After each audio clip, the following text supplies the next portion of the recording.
back. Because they want to create a war between us. He's a joke. That is what people online keep saying about Donald Trump and golf. But the real story is messier than that one line. On June 28, 2026, Trump walked the East Potomac golf course in Washington, D.C. He was with Interior Secretary Doug Burgum. Trump looked confident. He pointed at the old fairways. He said the course was worn out. He said it was dangerous. He said it needed to become world-class. For a moment, he sounded like a builder with a big plan.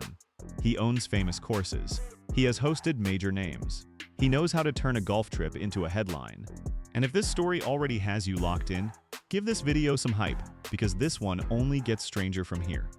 But East Potomac is not just another course. It is 100 years old. It belongs to the public. Local golfers use it, families use it. And now there's a lawsuit asking whether the president is using his power to turn shared land into something built for his own taste in elite golf. This is not the first time golf and politics have crashed into each other under Trump. For years, people have argued about whether it is fair to judge a president by how he plays a casual weekend game. Many Americans have said it is unfair to criticize any president for golfing. Presidents have golfed for generations. It is supposed to be a break from the job, a few quiet hours away from cameras and decisions. But under Trump, golf stopped being a quiet break a long time ago. It became part of the brand. It became part of the show. Every round gets noticed. Every claim gets checked. Every controversy turns into content within hours. That is exactly why East Potomac is not just a story about grass and sand traps. It is a story about whether a president can take something built for everyone and reshape it to look like one man's idea of greatness. To understand why this fight matters, you have to understand how golf works. Golf is different from most sports. There is no referee standing over your shoulder. Players count their own strokes. They call their own penalties. The whole game depends on honesty, even when nobody is watching. That is why writer Rick Riley built an entire book around Trump's golf game. He argued that how a person treats the rules in golf can show how they treat rules everywhere else. In golf, cheating looks small. A ball moves a few inches, a score changes by one stroke, a lie gets a little better. But to critics, those small moments add up to a bigger story about trust. Riley's argument is not really about golf scores at all. It is about pattern. If someone is willing to bend the truth in a private game with friends, where almost nothing is at stake, what does that say about how they might bend the truth in a much bigger setting, where the stakes are huge and millions of people are watching? That is the real question underneath all the jokes about missed putts and moved balls. It is a question about character, told through a sport that has no referees. Some of the stories are almost funny on their own. Senator Lindsey Graham once joked that an opponent might outdrive Trump, but they would never outdrive his caddy. It was a joke about extra help finding its way to the ball. At Winged Foot Golf Club, caddies reportedly gave Trump a nickname. They called him Pele, after the famous footballer, because of claims that he kicked stray balls out of the rough and back onto the fairway. Sports broadcaster Mike Tirico told his own story. He hit a strong shot onto the green. When he reached his ball, it was sitting in a bunker instead. A caddy later told him that Trump had thrown it there. Trump has also claimed many club championships over the years. Critics have looked closely at those wins. Some came from senior events, some came from super senior events. Some came from rounds where Trump played alone, before a course had even officially opened. Some came from rounds where there were no other competitors at all. Trump has also claimed a golf handicap of 2.8, which would make him one of the best amateur players in the world.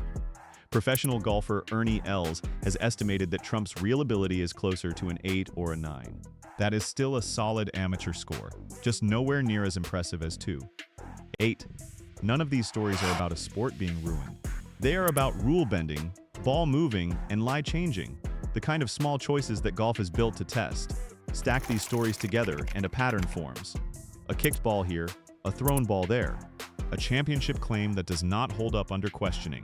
A handicap number that experts do not believe on their own. Each story sounds small, even funny.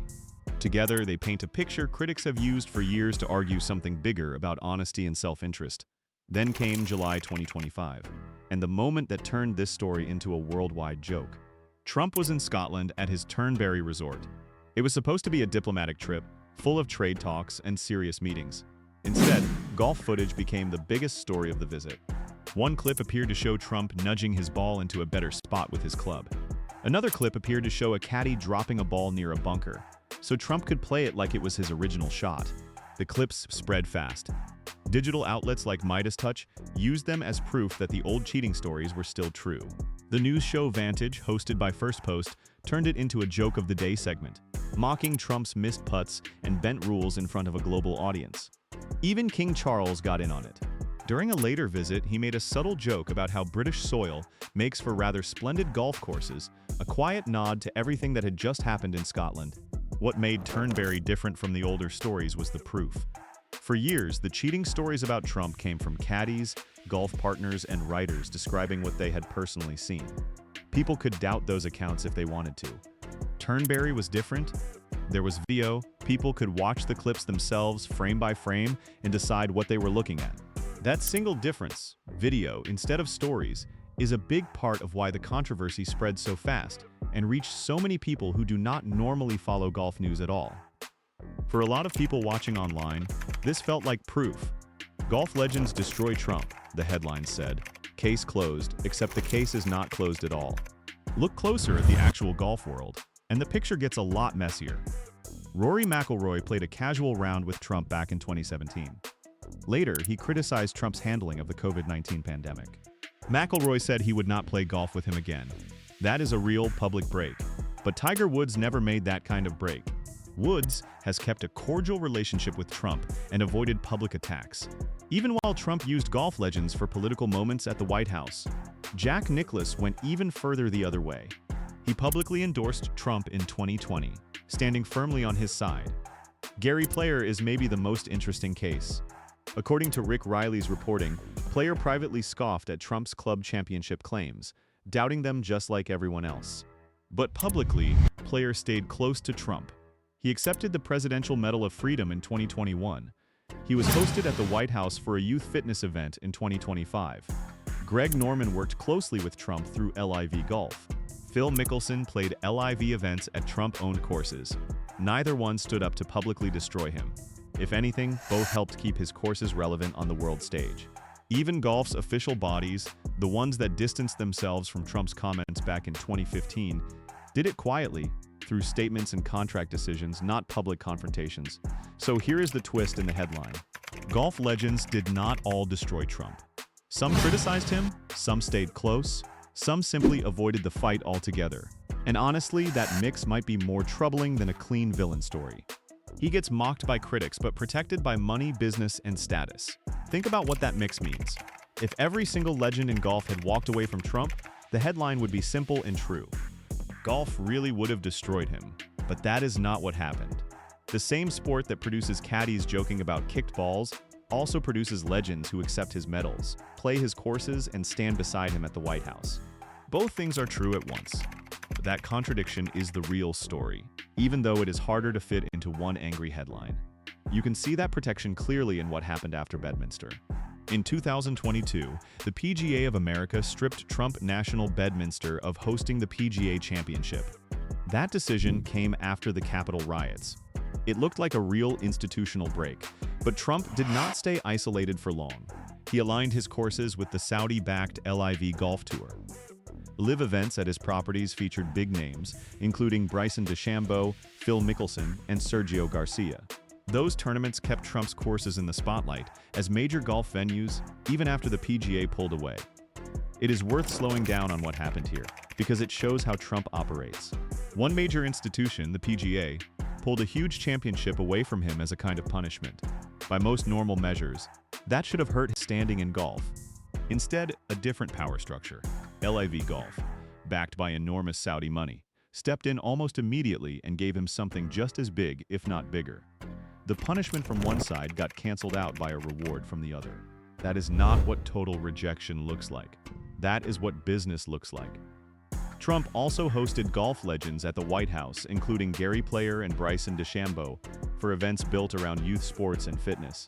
He even used golf as a kind of informal diplomacy, requesting that South African golfers Ernie Els and Retief Goosen join a meeting with a visiting delegation. Then there was Bryson DeChambeau's Break 50 video, where the two of them played a round together on camera. That video passed 17 million views. For a huge online audience, it made Trump look relaxed, athletic, and likable, all without a single political headline attached. This is the pattern critics point to.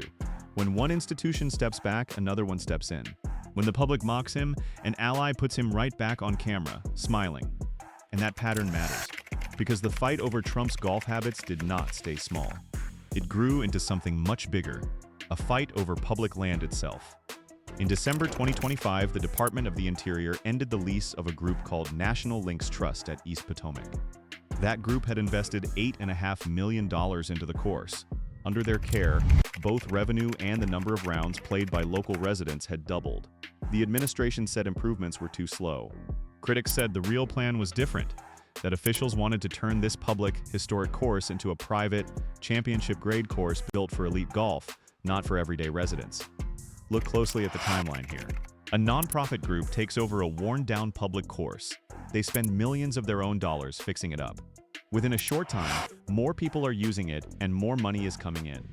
By any normal standard, that sounds like a success story then. With little warning, the lease gets pulled, and reports suggest the real plan all along was to turn that same successful public space into something far more exclusive. That shift, from a course built for local residents to a course built for championship-level golf, is the heart of the fight. On February 13, 2026, the DC Preservation League and a group of local golfers filed a lawsuit. They accused the administration of breaking environmental laws and ignoring the historic public purpose of the land. The lawsuit pointed to 30,000 cubic yards of soil, concrete debris, and demolition waste from the White House East Wing that had been dumped onto the course. That detail matters. This was not just policy talk.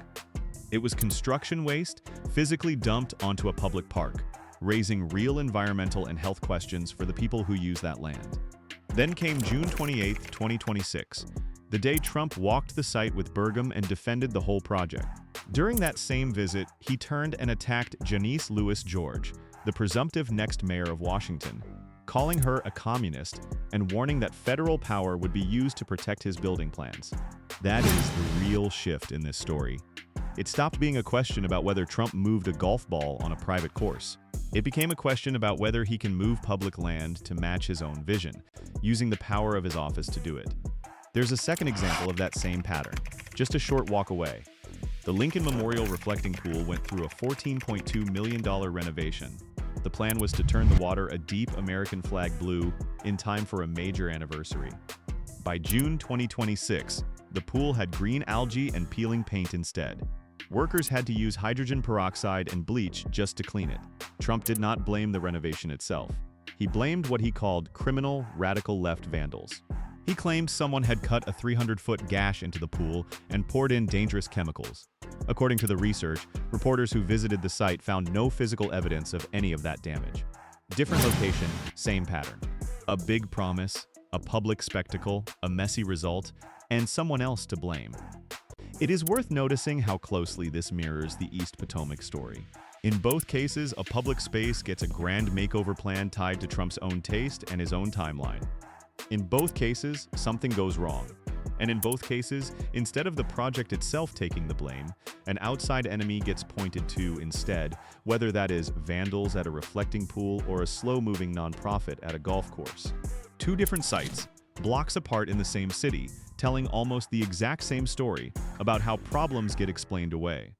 Around all of this, Trump's golf image has turned into something else entirely, a market. Critics buy mugs that say Trump cheats at golf. They buy golf balls printed with his mugshot. Supporters buy their own merchandise right back. Mugs that say Make America Golf Again. Golf balls that say 4 more years. Online golf culture, including events like Dave Portnoy's Internet Invitational, shows just how big this whole space has become. People are not just arguing about Trump and golf anymore. They are buying it, wearing it, and posting it, turning every controversy into more content. This is maybe the strangest part of the whole story. A genuine fight over public land, environmental rules, and presidential power has somehow turned into a product line. Anger sells mugs. Loyalty sells mugs too. Whether someone loves Trump or cannot stand him, there is a golf ball or a coffee cup waiting for them online. The controversy itself has become the business model, and even people calling out the problems end up keeping the story alive and profitable. So where does that leave the headline? He's a joke. Trump is still one of the most famous golf figures alive. He owns major courses, he draws legends to his properties, he draws cameras wherever he plays. He still knows exactly how to turn a simple round of golf into a worldwide headline. But every single time he steps onto a course, the same question follows him around. Is this really about sport? Or is it about bending the rules of land, money, and power until the whole game starts to look just like him? Maybe that is the real answer hiding underneath the clickbait. Golf legends did not destroy Trump. Not all of them. Not completely. But golf, more than almost any other part of his public life, keeps handing the rest of us the exact same picture over and over again. A ball in the rough, a caddy standing nearby, a lie that gets a little better, a big claim that does not quite check out, and a crowd of allies ready to defend him, even while another crowd keeps calling him a joke.